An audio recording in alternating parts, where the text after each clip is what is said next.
Kamusta po ang lahat? Welcome again dito sa ating weekly forecast. No? Tingnan natin ano yung mga posible. Take note, posibleng paparating this week. Check natin yung mga energies. Oops. Number 1. Meron kang feather. Money path. Wow. Ayan na naman yung money path. Oh. So, this week, anong meron? Yung mga energies, posibilidad, meron ka older man, skills, sun card, parrot, bowl, candle, flag, ram, axe, at saka purse. Wait lang, ibaba ko lang sila. Yan. Ayan. Okay, may energy dito ng older man. Oh, i-disregard na lang natin yung gender, kahit na anong gender. Oh. Ang sinasabi kasi dito, dealings or relationship with an older man. So, may energy ng person dito. Ano man ang ugnayan mo dyan. Maaaring may connection siya doon sa mga mangyayari or itong mga energies na lumalabas dito sa mga cards mo. Okay. So, meron ditong person na hindi ka pwedeng mag-rely dito sa person na to kasi sinasabi rito na itong person na to ay undependable and insincere. Isa pa yun. Kasi merong magpaparating ng balita sa iba. Ito. May magchuchuchu, may magchichika, may magchichismis, may magpaparating ng mga sinabi mo. Particular, kung meron kang mga secrets na sinabi mo dito sa person na to. Sabi kasi dito, this person will gossip about you, about your secrets. Kaya yan, very specific yung mga sinabi dyan. Kung meron ka mang person na napagsabihan mo, kung ano man itong mga sikreto mo, basta may nalalaman siya sa'yo. Yung mga information na yan, na ini-expect mo na hindi dapat makakalabas or makakarating sa iba, ay paparating niya sa iba. So, may chuchu, yun na nga. May magpaparating. So, comment nyo kung meron na kayong idea kung sino yung person na yan na pwedeng gumawa sa inyo niyan. Siyempre, alam nyo yan kung sino yung mga pinagsasabihan ninyo, di ba? Kaya, kung meron ka mang mga, yung mga medyo,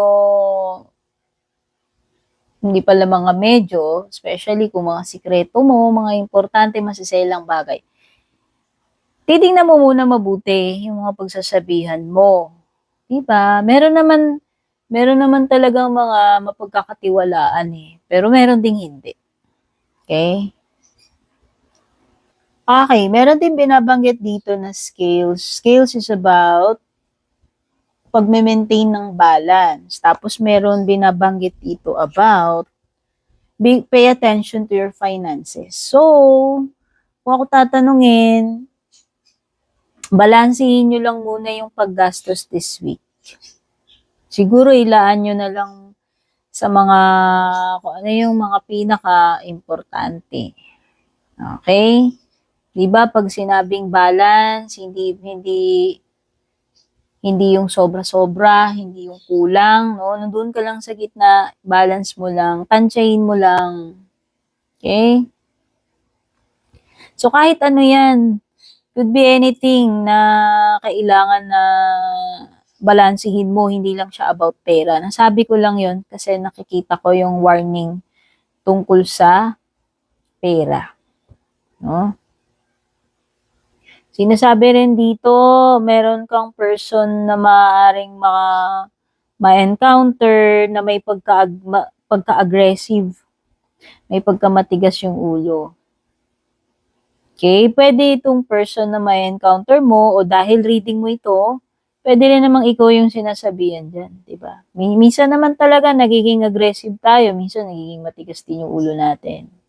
So, kung hindi ikaw yun, edi kung sino man yung person na, maaaring makadil mo na ganyan yung behavior this week. At saka, meron ditong sinasabi na wag mong ibababa yung standards mo. Mga ano mo to eh. Pwedeng ito yung prinsipyo mo. Importante yun. Pangalagaan mo yung prinsipyo mo. Yung standards mo. Ano pa? Meron daw mga dito, maaaring sagabal, mga kontrabida, kasi merong mga forces working against you.